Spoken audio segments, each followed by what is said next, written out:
Hello guys, and welcome to my new Doctor Who Big Finish review. And today I'm going to be reviewing Paul McGann's first story, which is Storm Warning. Now, I haven't actually got the proper CD box set, but because the reason for that is I actually bought this as part of the 8th Doctor Collection box set, which came out in 2008, I believe, so it's quite a while ago. And now it's quite rare, it's quite hard to get hold of because it was limited to 2,000 copies, and yeah, it's really quite difficult to find on eBay and Amazon and places like that. And I was very lucky to get it for about £45 last year, in fact. So yeah, without any further ado, I'm just going to read you the plot. It's written by Allan Barnes and directed by Gary Russell. So this is the sort of general synopsis, which is on the back of the description of the box. So, October 1930, His Majesty's airship, the R101, sets off on her maiden voyage to the farthest flung reaches of the British Empire, carrying the hopes and dreams of a breathless nation. Not to mention a ruthless spy with a top-secret mission, a mysterious passenger who appears nowhere on the crew list, a would-be adventures destined for the Singapore Hilton, and a Time Lord from Gallifrey. So that's sort of the basic description, really. It's not very big. So yeah, as for my thoughts on the story, it's a pretty light-hearted adventure. There's nothing, explosive happening in the story. It's pretty quiet for the first half, but it does get pretty tense towards the end, I think. And I think this is a really welcome development in the Big Finish range because it basically introduces the Doctor Who never was. And it just sort of shows what things might have happened to that if the TV executives were a bit more trusting, and it's nearly coming towards the first year of since Big Finish Productions' first release, and I'm really glad that Paul McGann wanted to carry on and portray the Doctor, because obviously he's only had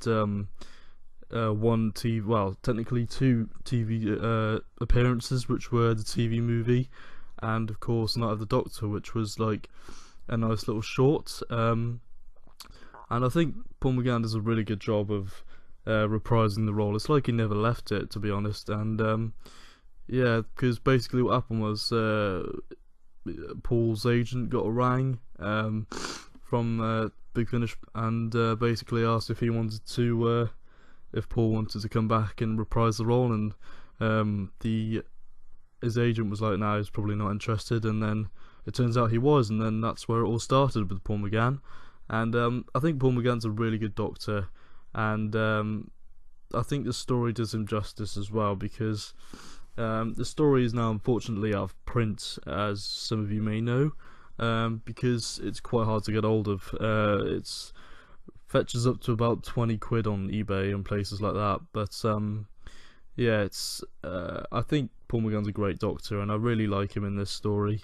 And the new companion is in the story, Charlie Pollard. She's good. I talked about her in my previous review of Scherzo or Scherzo, and yeah, it's a fairly light-hearted story. It starts off with the Doctor in the TARDIS, and he's just sort of talking to himself, and then a sort of time creature tries to get into the TARDIS, and it's sort of based around that little creature as well as other subplots.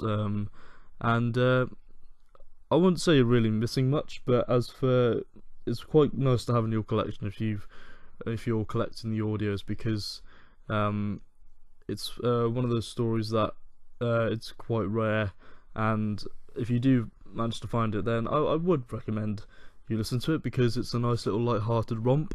And yeah, it's a good story, I think. I'll probably give it a maybe 7 out of 10. I think it's not the best thing Big Finish has ever made, but you can tell they put a lot of effort into this, because it is Paul McGann's first audio story, and they wanted to do something really unique and different from the rest of their stories.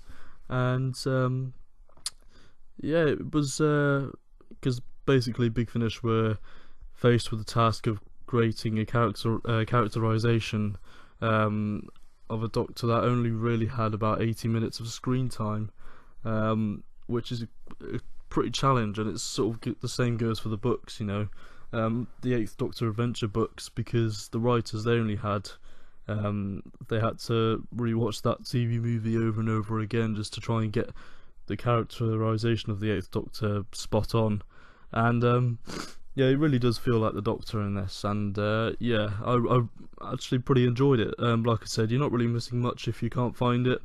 There are newer releases that are brilliant, not too difficult to get hold of, and he's still the Doctor today. He's still carrying on, but now he's sort of moved into box set form, or because that's where his Doctor belongs now, and it'd be nice to see some standalone releases again, but I think box sets is what is sort of where Big Finish are heading at the moment. I don't mind it. I mean, they are quite expensive, but I haven't got any of the newer ones recently, but yeah, hopefully I'll get some soon. So yeah, thank you very much for watching this sort of belated review, and yeah, my next review will be of his second story, which is Sword of Orion, which I believe is written by Nicholas Briggs. Yeah, written and directed by Nicholas Briggs.